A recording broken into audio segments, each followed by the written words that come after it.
tassa bhagavato arahato samma sambuddhassa. Namo tassa bhagavato arahato samma sambuddhassa. Namo tassa bhagavato arahato samma sambuddhassa.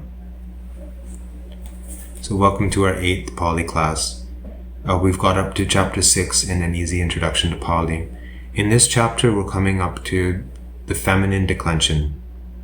So we completed all of the different noun cases for the masculine nouns ending in A, and also for the neuter nouns. So remember, the neuter nouns are quite similar to the masculine nouns, so we treated them quite quickly.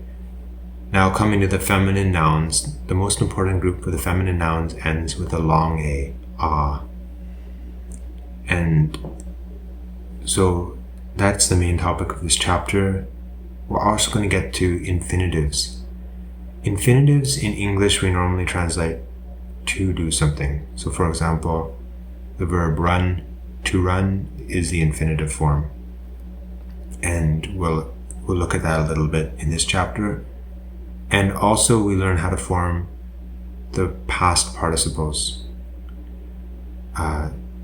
Sorry, not the past participles. What are they calling them?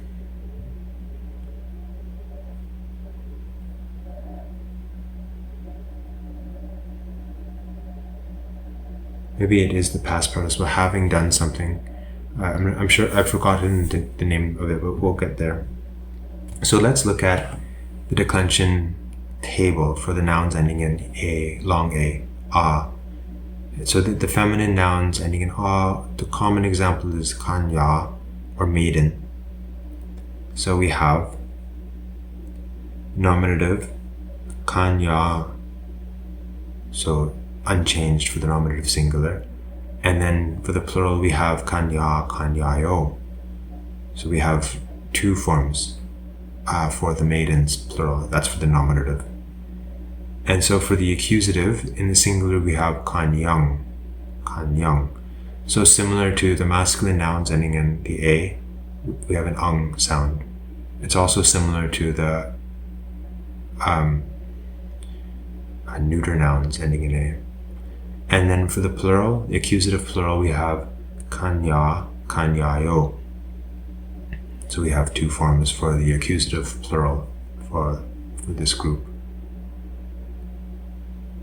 Now, for the rest of the table, there's a lot less variety than the other declensions, and so there's one reason that it's taught later. For the genitive form, we have kanyaya for the singular, kanyaya, and for the plural, kanyanam, kanyanam. For the dative, we also have kanyaya, and for the plural, kanyanam. For the instrumental, kanyaya, and for the plural, kanyahi. For the ablative, we have kanyaya or kanyato, and for the plural, we have kanyahi. For the locative, we have kanyaya or kanyayang, and for the plural, we have kanyasu. And then for the vocative, we have kanya or kanye. So two forms for the vocative. And kanya, kanyayo for the vocative plural. Now you'll notice certain similarities with the other declensions that we have already studied, and those will be very helpful when you start reading Pāli. You'll be able to recognize them much more quickly. You won't have to worry so much right away whether a noun is masculine or feminine. But let's not look at that right now. I think it's too much to do a comparative study of those. And so the vocabulary for this chapter, we'll give you the nouns now.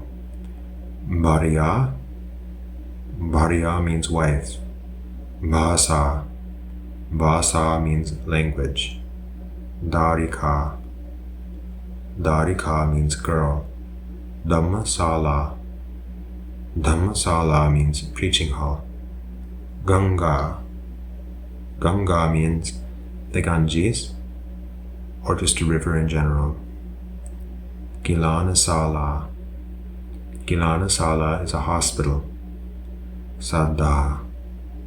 Saddha means faith. Vidya. Vidya means knowledge. Medha. Medha means intelligence. Osadasala. Osadasala is a dispensary. Pāli Bhasa. Pāli Bhasa is the Pāli language. Panya. Panya is wisdom. Pathasala. Pathasala is a school. Saddha. Sorry, they've listed Saddha twice. Faith or confidence meaning. Sala.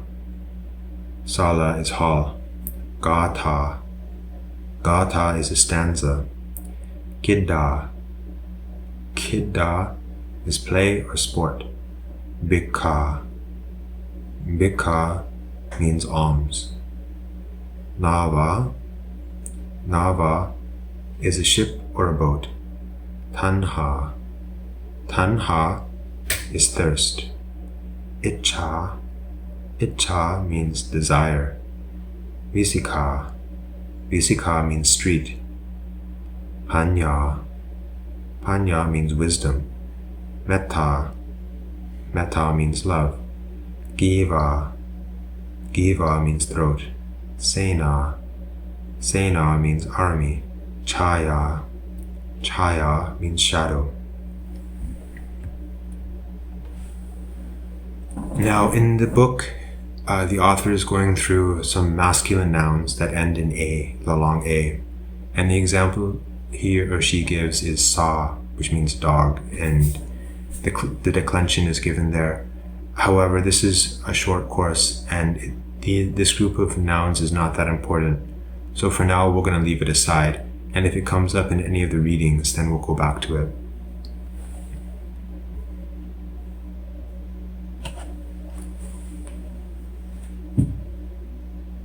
So we come to the infinitive, and I'm just going to read the explanation from the book here, and then we'll look at some examples. The infinitives are formed by adding the suffix tung to the root. If the ending of the root or the stem is a short a, it is often changed into a short I.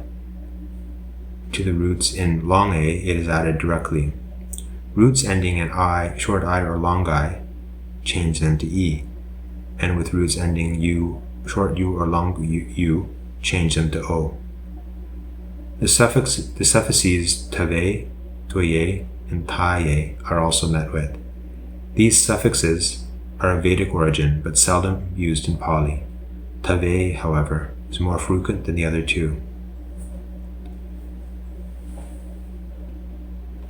So, this tung form is the most common, and since you're not writing, at this point you're not doing any writing in Pāli. If you're writing from English to Pāli, then you have to know this a little bit. But you'll recognize the tung form. He's explaining how you decide what vowel goes before tung. And as you can see, there are a number of rules that he's gone through there. So let's see them in practice. For raka, the root means to protect. Raka, the infinitive form is rakitum. So the a from raka becomes I. Rakitum. So to give, the root is da, and the infinitive form is datum. So to lead, the root is ni, long I, ni, but this long I becomes an e, netum, to lead. To abandon, it has two prefixes, vi and pa, and ha, and so the ha has a long a, and so the infinitive ending is added directly. So vipahatave, to abandon. Don't worry about this too much, because when you're actually reading in Pāli, you'll have you'll have a dictionary or an app available, so you can just look up what form it is. But anyway, we'll go through this now. It'll be useful later in your studies. To ascend, unametave. So the root is nam. We won't go through all of these examples, but you can look them up, and you'll find the derivation in whatever app or dictionary that you're looking at.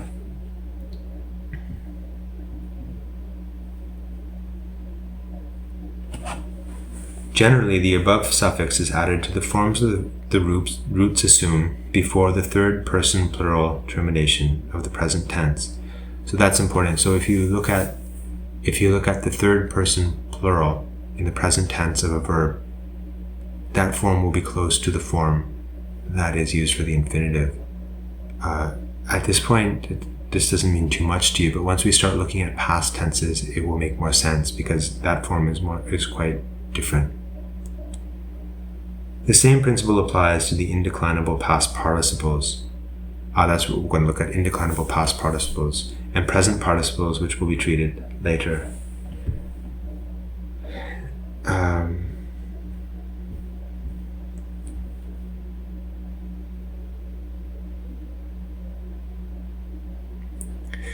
So he's given the past participles here, but he says they're not going to explain how to use them in this chapter.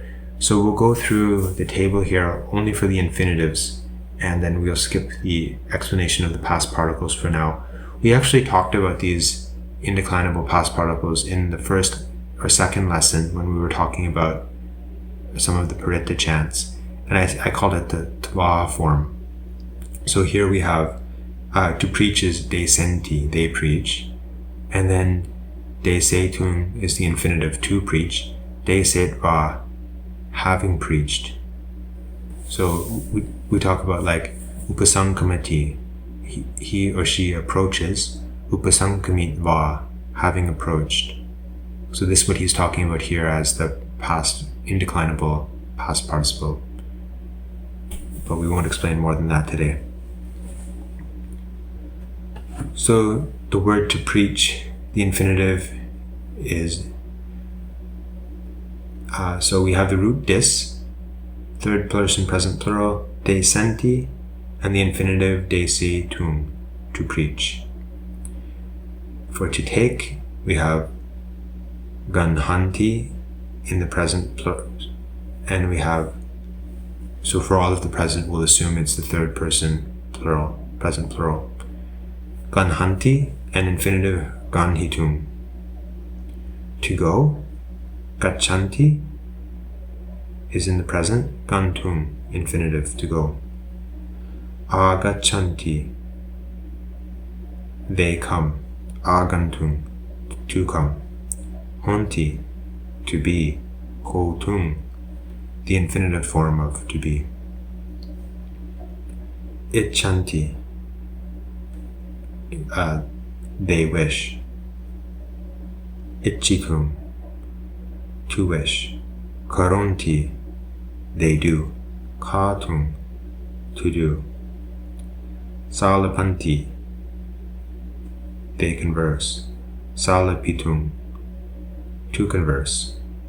Jananti, they know. Nyatum, or janitum, to know. Nahayanti, they bathe. Nahayitum, to bathe. Pibanti, or pivanti, they wash, they drink. Patum, or pibitum, to drink. Aruhanti, they ascend. Aruhitum, to ascend. Tittanti, they stand. Tatum, to stand. So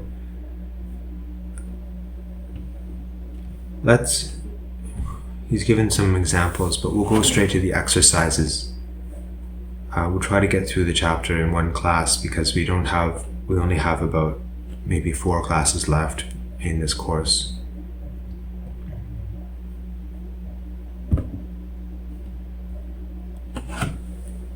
So kanyayo gangayang nahayitum gacchanti. So again, we can start by looking at the verb. Gacchanti simply means they go. And so we're looking for a nominative plural. And we just learned that for the feminine in a nominative plural can end in this ayo form. So we have kanyayo. The maidens go. And then where do they go? Gangayang nahayitung. So this Gangayang is to the river. Here it means to the river. And the ayang form, it can be the locative. It can also be the, I believe it can be locative or accusative here. Let's look.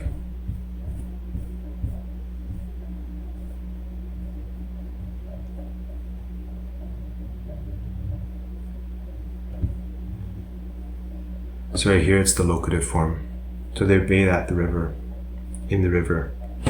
Kanyayo gangayang nahayitung gacchanti. So they go to the river. Nahayitung. Itung is the infinitive form, and this is what we call the infinitive of purpose. So the reason they go to the river is to bathe. Remember we said this itung means to do something. One of the senses is for the purpose of doing something. So the maidens go to the river to bathe. Ahang patasalang gantung ichami. So ichami means I want, and we have ahang to match with that. Ahang ichami. And what do I want to do? So gantung. Gantung is infinitive to go. So we have I want to go. Patasalang. And so here we have the accusative form, as in sense of goal of motion, to the school, patasalam. Ahang patasalam gantung ichami. I want to go to school. Mayang dhammang sotung salayang nisidhamma. So starting with the verb nisidhamma, we sit down, and then we have we in the sentence, mayang. So we sit down. Where do we sit? Then we have we learned accusative for the feminine in A is a young, so salayang. So in the hall. Sotung, to hear. So this is again our infinitive of purpose, to hear something. Dhammang, to hear the Dhamma. So mayang dhammang sotung salayang nisidhamma. So we're sitting in the hall to hear the Dhamma. Kuhing tvang bharyaya sading gacchasi. So here we have questions. So kuhing is where, and then where what? So we have gacchasi, and this is the form asi, remember, is you. So gacchasi, you go, and tvang. So where are you going? And here it says bharyaya sading. So sading is used with the instrumental, and then here we have the instrumental singular form for wife. Bharya is wife, bharyaya. Bharyaya sading. So bharyaya sading. Kuhing tvang bharyaya sading gacchasi. So where are you going with your wife? Darikayo sadhaya buddhang vandanti. So again, starting with the verb vandanti, they pay respects. And so who are they? Darikayo. So darika is a girl. And remember this ayo form, it can be the plural for the nominative. So here it is that. So the girls are paying respects. Buddhang. So buddhang vandanti. So they pay respects to the Buddha. Sadhaya. So why are we adding another word? And then we see this is going to be instrumental with, in the sense of with. So with faith. Saddha is faith. Sadhaya. So darikayo sadhaya buddhang vandanti. The girls pay respects to the Buddha with faith. Sisa idani Pāli bhasaya lekhanani likitum jananti. So jananti, they know. And so we need something in the nominative plural. Sisa, right? Because we can use the long A as nominative plural for these feminine nouns. Here sisa is actually sisa is people, and so I believe people we learned as a masculine noun, so it's the plural, it's the nominative plural here. Sisa jananti, so the peoples know something. Idani is now, it's indeclinable, so now the peoples know. Pāli bhāsāya lekanani likitum. So lekanani are letters, and this ani form is plural for the neuter. Likitum, to write. So to write letters. Pāli bhāsāya, instrumental for the feminine, ending in a. So by the Pāli language, with the Pāli language. So sisa idani Pāli bhāsāya lekanani likitum jananti. The peoples know how to write letters in the Pāli language. So it's helpful to have the different tables available when you're translating these sentences, so you can remember what form the neuter nouns take and what form the masculine and feminine nouns take. Nara, panyang, labitung, bhāsāya unganhanti. So unganhanti, so they learn. And who are they? Nara. So that we have a nominative plural here. Nara is masculine noun, it means the man. Nara, the men. So the men learn something. Panyang labitung bhāsāya uganhanti. So bhāsāyo, languages. Labitung panyang. So labitung this is our infinitive of purpose, to gain. Panya is wisdom. Panyang labitum. So to gain wisdom. So the men learn languages to gain wisdom.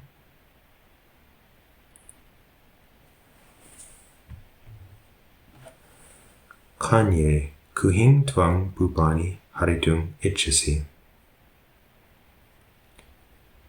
So here the verb here is itchasi. So you want something. And so do we have a tvang? Yes, so kuhing tvang.